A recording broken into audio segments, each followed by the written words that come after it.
Hello, I'm Scott Winfield, the host of Victorian Opera's podcast, The Art of Opera, and welcome to the launch of Victorian Opera's season 2017. Thank you to those joining us online and for those watching at Federation Square. Our season launch is always an exciting moment in the company's calendar, and I'm very excited to be speaking with Victorian Opera's Artistic Director, Richard Mills, in just a moment's time. Together, we will discuss the season ahead as he unveils each production. We'll unpack and explore the highlights. Without giving too much away, I know that we can expect some rarely heard gems, wonders of the 20th century, and operatic masterpieces alike. Of course, it wouldn't be a Victorian opera season if there wasn't new work programmed as well. We'll be hearing from various artists in the season ahead, as well as enjoying a performance from Carlos E. Barcenas and Christina Russo, two artists in Victorian Opera's Professional Development Program. I'm now delighted to introduce Victorian Opera's Artistic Director, Richard Mills. Hello, Scott. Hello, Richard. Hello, how are you? I'm very well, thank you, and yourself? Yes, excellent. Richard, next year marks your 5th season as Victorian Opera's Artistic Director. What is the overarching theme for this season?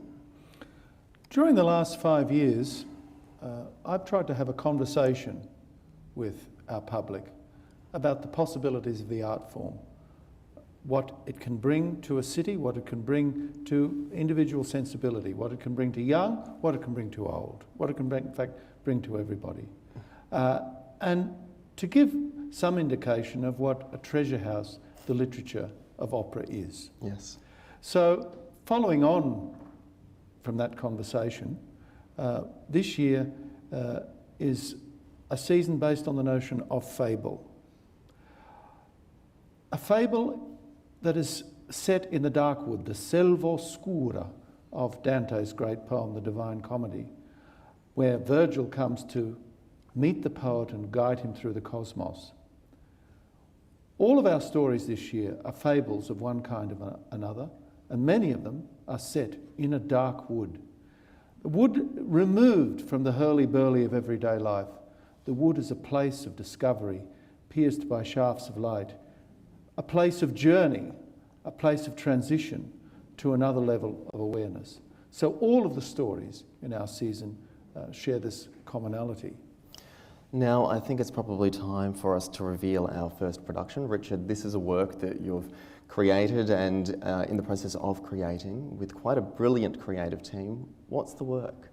The work is called 'Tis Pity, an operatic fantasia on selling the skin and the teeth. And who's involved? Well, my dear friend and colleague Meow Meow and director Cameron Menzies.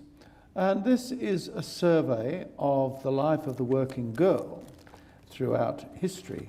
The working girl is available for hire, shall we say.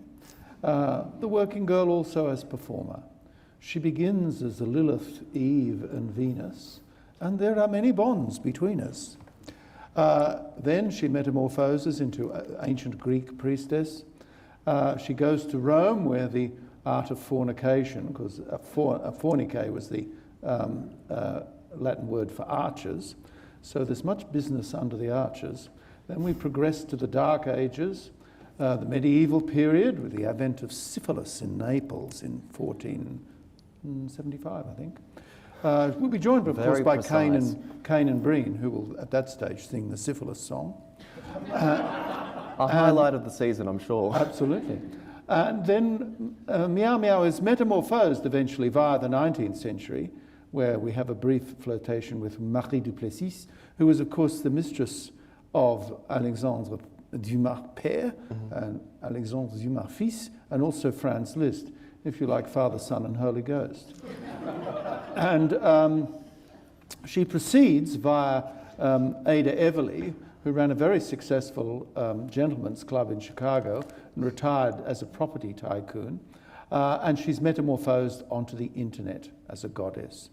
So she has a progress through history with much hilarity, I think, and hopefully some witty and engaging music along the way. Well, we should note that you're composing, arranging and conducting the production. Musically, what can we expect? an acerbic take on the cabaret traditions, not only of Weil and Brecht and Hollander and of the Weimar cabaret, but also of the cabaret of Aristide Bruant of the late 19th century Paris, of Le Chat Noir, the Black Cat, which had a great rhetorical style. But hopefully something of a more popular nature, along with the kind of music that I wrote for Snugglepot, for example, and films. So it'll be a lot of fun to create. And Meow Meow is such a fabulous singer. She's a great singer, impeccable diction in all languages. So it won't be all in English.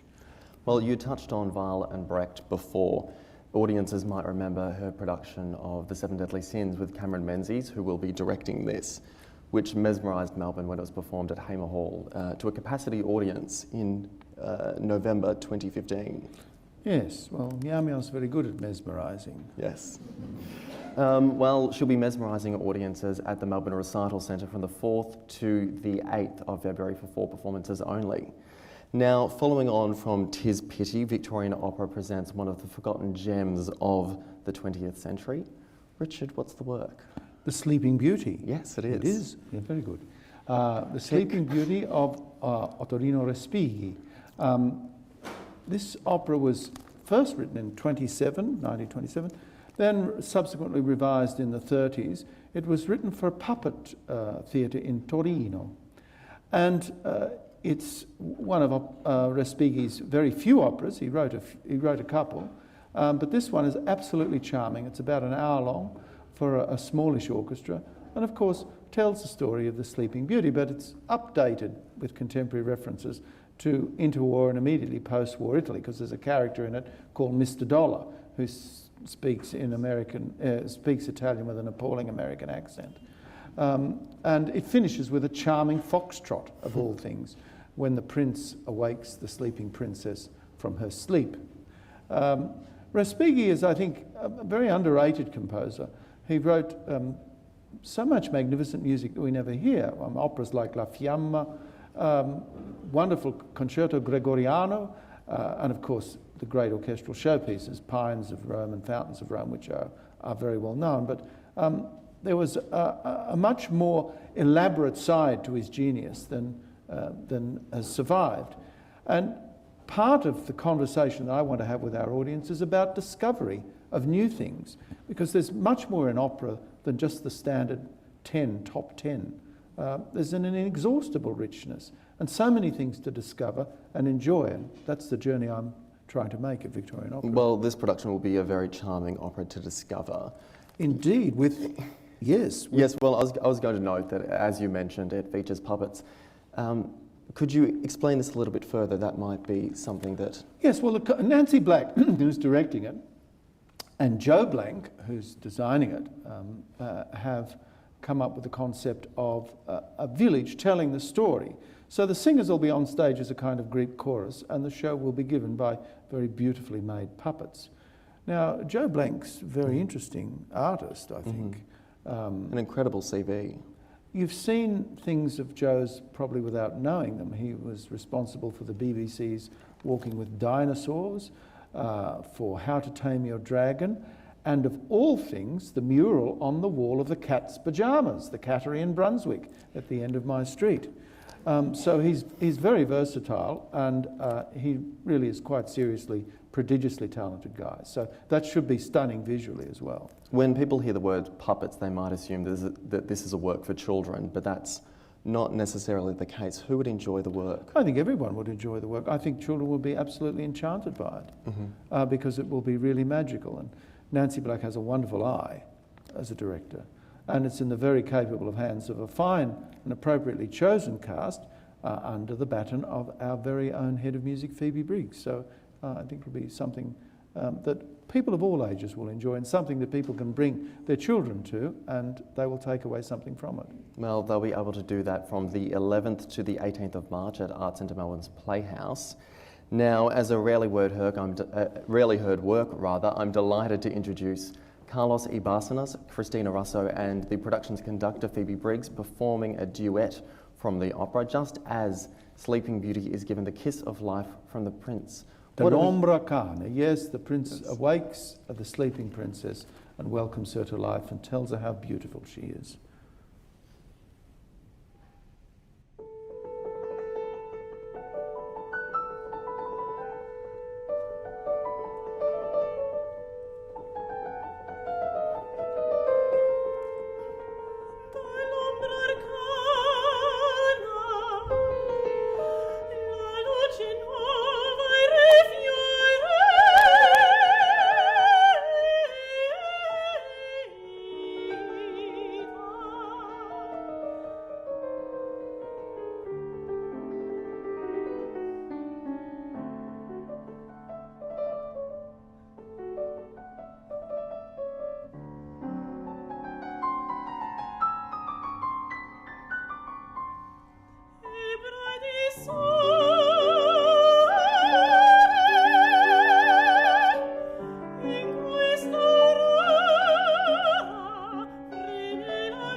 Thank you again to Phoebe Briggs, Carlos Ibarcinas and Christina Russo on that magnificent performance.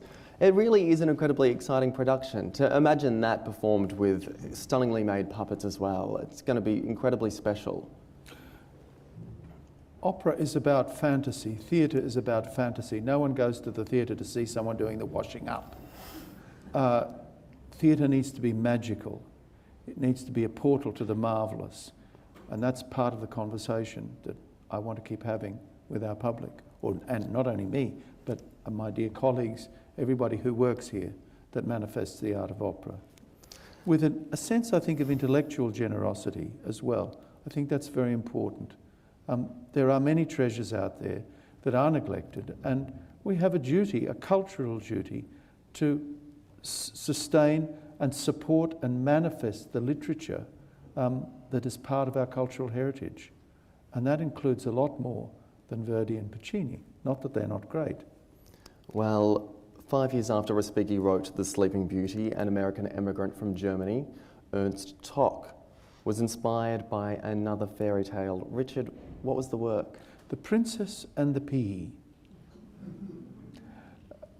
Tock was one of the emigres to America just pre-Second World War, Yes. For obvious reasons. And there was a group of amazing people that lived in and around Los Angeles at that time. Not only Stravinsky and Schoenberg, by the way, but also Dmitri Tiomkin, Erich Korngold, Franz Waxman, and various other very famous film composers who were really part of the great age of Hollywood.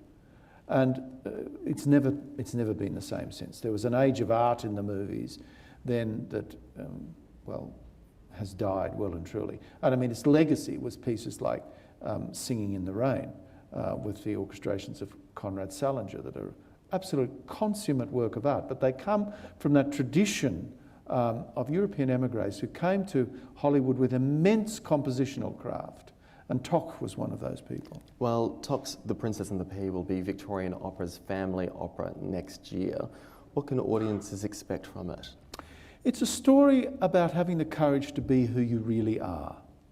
A princess comes in out of the rain, pretty dishevelled, and the bureaucracy around the prince are not at all convinced about her credentials, and the prince is having trouble deciding on a bride.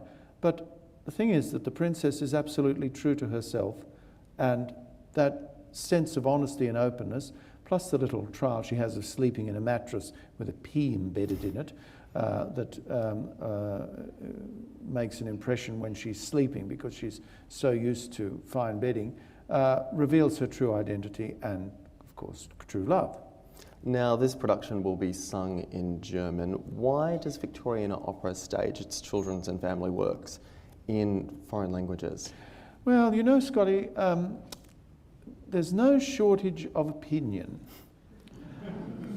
in anything to do with education and children. Everybody has one, like many functioning parts of the human anatomy. What I would say is this, that there's a tendency today to dumb down everything. And I think it really underestimates what children are capable of. We spell everything out with an appalling literality. We cross every T, we dot every I. I think it's important to leave some room for fantasy, some room for imagination, some room for the perception that there's actually a world out there beyond perhaps what we know just now. And I think we invite our children's audience via our scene descriptors to hear the opera in the beauty of its original language and to embrace the mystery of it. Now, there are some people who've said, oh, you shouldn't do that, it should all be in English and everything should be explained. And other people said, my 5-year-old loved it. So I'm inclined to think I would rather give our young audiences the benefit of the doubt and not treat them like morons, but invite them to discover perhaps something more in the world than they think there is already. And I think that is the true meaning of education. I will note at that point that The Princess and the Pea is part of Victorian Opera's education program as well for 2017. And thanks to valuable funding from the Department of Education and Training, the show is supported with learning resources and in-school workshops as well for students across regional Victoria and metropolitan Melbourne. And in fact, we've been very busy in the regions. We certainly have. Courtesy of Helen Macpherson Smith Trust, we're taking the Pied Piper right around our 5 regional hubs. And I've heard reports that the rats in Bendigo are the best of all. Well, wait and see, wait and see. I'm sure they'll be brilliant in every location. The production, The Princess and the Pea, will also be touring next year as well as part of our regional touring program. It can be seen at Arts Centre Melbourne's Playhouse on the 25th of March. That's one day only at 3 times, 11 a.m, 2 p.m. and 5 p.m. Yes, there's lots of performances for school children, but they're for school children. Exactly. Yep.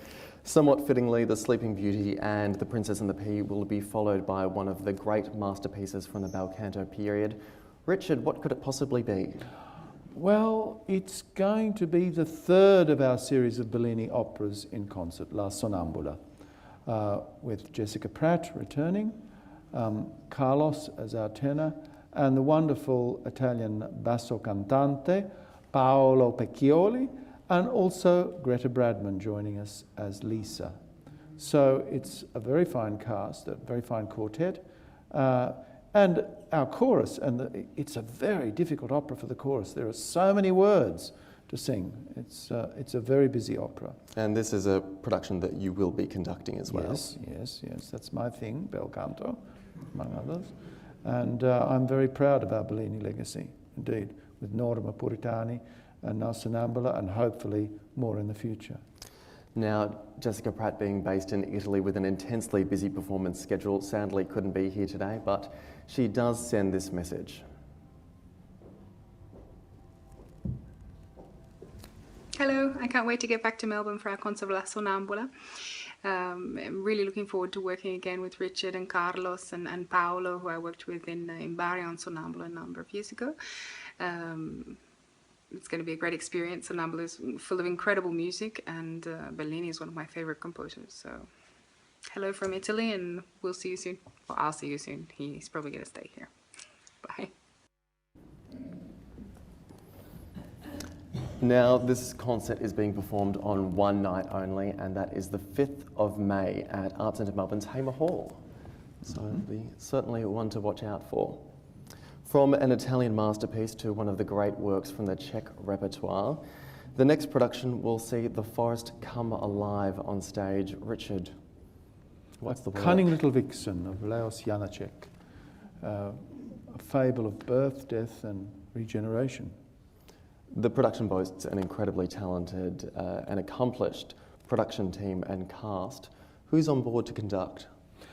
Jack Simons Sydney-based conductor, artistic director of Sydney Chamber Opera, and quite the brightest thing. Absolutely excellent musician, and I think the beginning of a very important career. And the cast offers a long list of Victorian opera's favourite performers. Who will be returning for this work? Dimity Shepherd, Brenton Spiteri, Barry Ryan, Antoinette Halloran, among others. Mm-hmm. And it's great to have Stuart Maunder and Roger Kirk doing the scenery, Yes. costumes. So it should be something quite special. I don't think there'll be so many sort of wet noses and ears in it, but because there's a lot of animals in the opera. But it'll be something that will be visually very, very beautiful. And the piece is a very stylish pastoral, and the nature of pastoral is to reflect on existence. That's the seed of the genre, if you like, of pastoral. To contemplate the nature of humanity and the journey of human life in the setting of landscape. That's also true in the visual arts and in poetry, and there's a long tradition of it, and Vixen is a pastoral. Mm-hmm. As you noted, Stuart Maunder will be returning to direct the work and will be remembered for his acclaimed Sondheim trilogy. He's currently in New Zealand preparing for the opening night of Sweeney Todd, a co-production between New Zealand Opera and Victorian Opera. He sends this message. Hello, this is Stuart Maunder, and I'm speaking to you from backstage at Auckland's Civic Theatre, where New Zealand Opera is about to open the co-production with Victorian Opera of Sweeney Todd. And speaking of Sweeney Todd, the last 3 productions that I've done for Victorian Opera, the Sondheim cycle, have probably been the most theatrically thrilling and certainly the most creatively interesting things that I've done in a long, long time. And in 2017, I have the great joy of coming back to the company to direct what I believe is probably one of the greatest works of the 20th century. It's The Cunning Little Vixen by Janacek. I first saw this piece back in 1976 and was immediately bowled over by the simplicity and beauty and poignancy of the work. So I'm delighted to be back to direct it in 2017. The hardest thing, I think, about Janacek's forest world that is in The Cunning Little Vixen is how to create nature on stage. So I'm absolutely delighted to announce that the dream team of designers who are going to bring this piece to life in Melbourne in 2017 are Roger Kirk, who is one of Australia's only Tony Award-winning costume designers, Richard Roberts, Melbourne's own Richard Roberts, and the glorious Trudy Dalgleish to design the lights. We've worked together on many, many productions, including The Tales of Hoffmann, My Fair Lady, The Pirates of Penzance, and Manon, many, many others. So I'm delighted that we're all going to be coming back together to create Janacek's absolutely magical world for you in 2017. We look forward to seeing you there. Why do you think Janacek's Cunning Little Vixen is such an enduring work? It's got to do with sensibility, and in fact all of the pieces are built around this year, next year, the notion of sensibility. Sensibility and pastoral reflection in landscape, and the wood as a symbol of the complexity of life. It's also the work of an old man. It was interesting. It was pretty well his last opera. He was about 80 when he wrote it.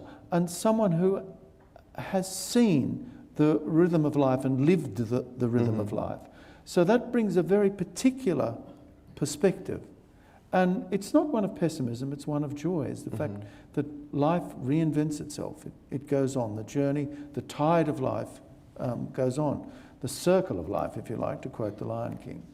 And this is a very particular take on that, with so many wonderful characters and the beautiful recurrence of the little frog at the end.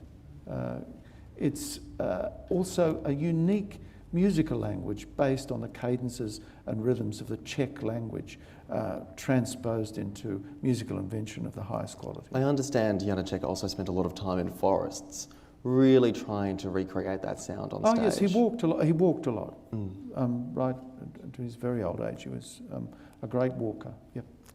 The last main stage in Victorian Opera's season has already been announced. It's a co-production with Malthouse Theatre. If anyone missed the announcement, Richard, what's the work? The Black Rider The Casting of the Magic Bullets. by Tom Waits. And William S. Burroughs. Indeed. Yes, well, this is a very, very gritty and quite pessimistic piece in a way. It's again set in a forest. It shares a thematic commonality with Karl Maria von Weber's Der Freischutz. And it's about a clerk who makes a pact with the devil to take him out of his mundane daily existence. A Faustian pact, or a pact by forced, if you like, if you're French. And of course it ends tragically.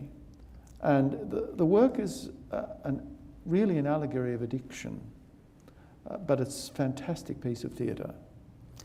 The production will be staged with 3D digital scenery as part of Victorian Opera's 3-year relationship with Deakin Motion Lab, thanks to the Australian Research Council.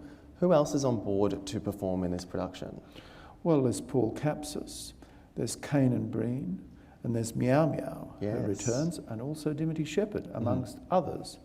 So it's a very, very strong theatrical cast, a very strong cast of singing actors, again under the direction of Phoebe Briggs.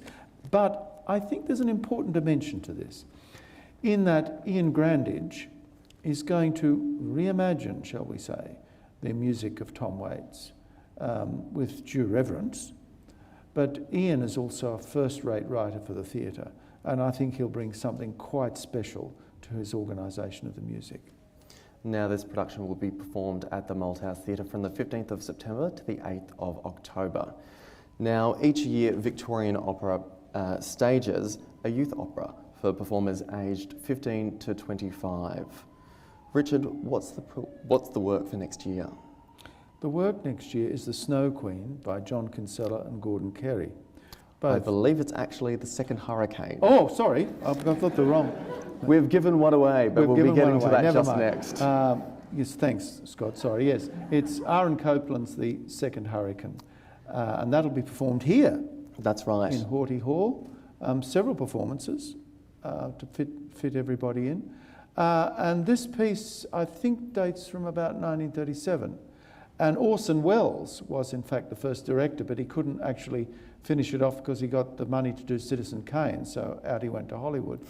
In fact, Virgil Thompson, the composer of Four Saints and Three Acts, helped with the music preparation for the...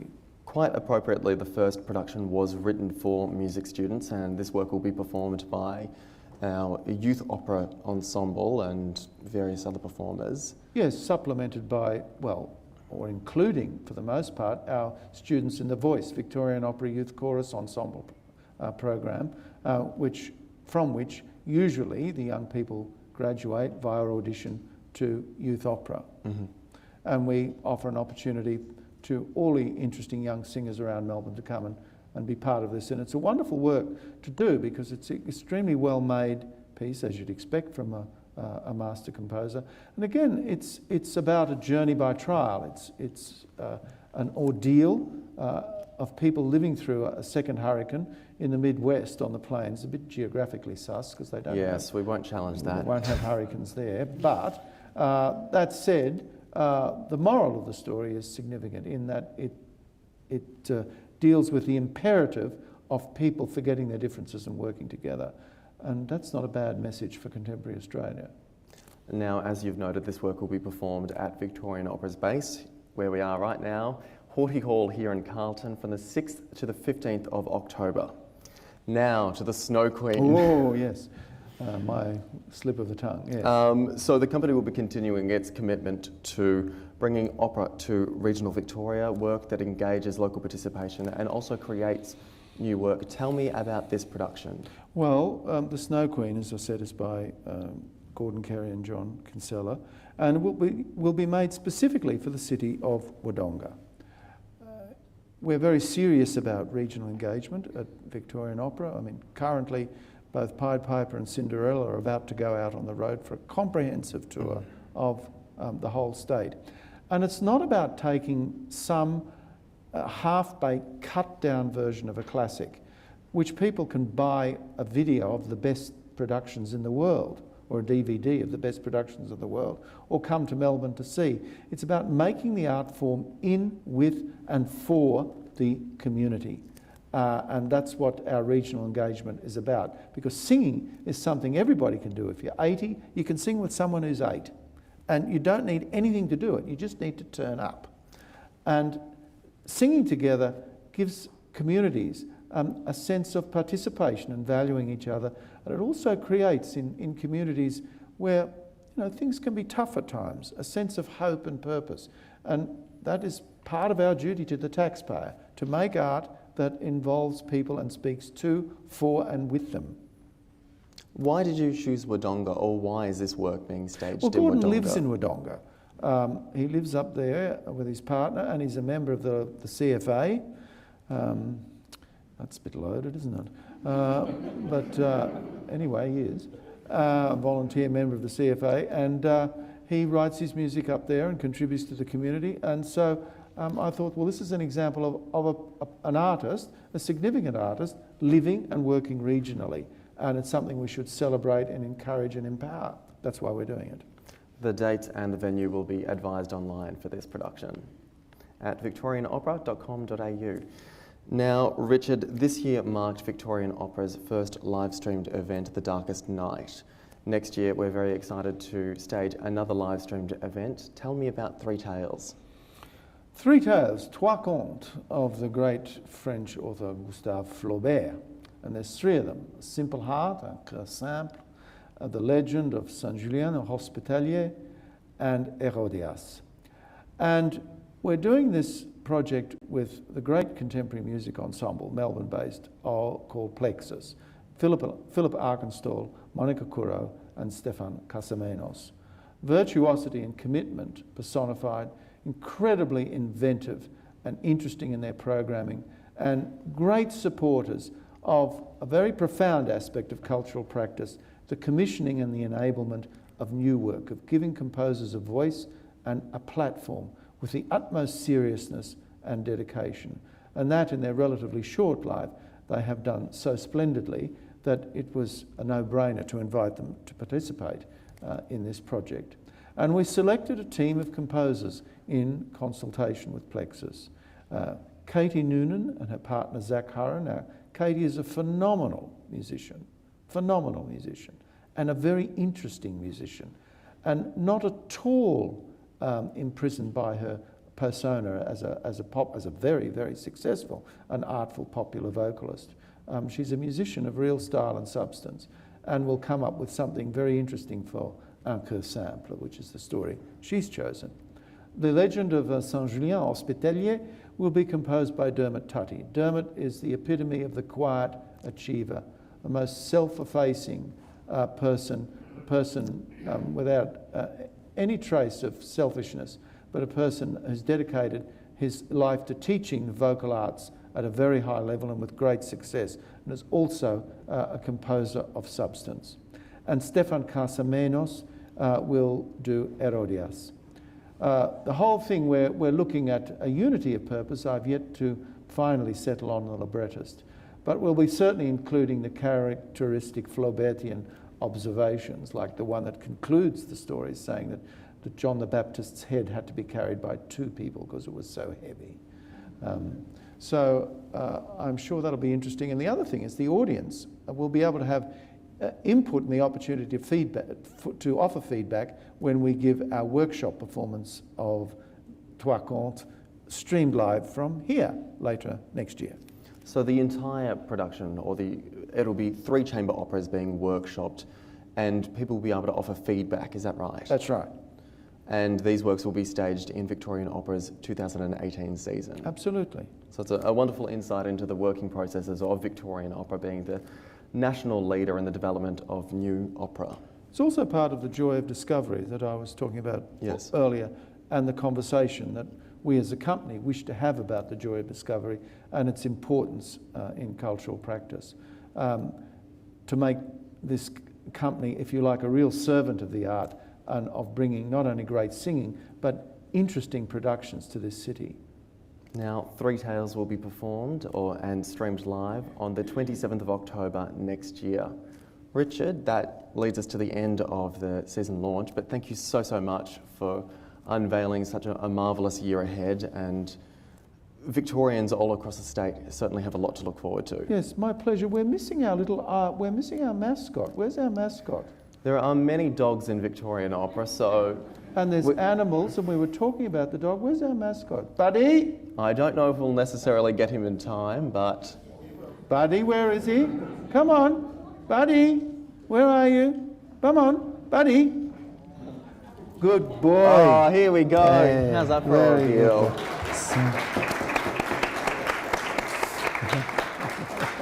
A round of applause for the season and a round of applause for Buddy.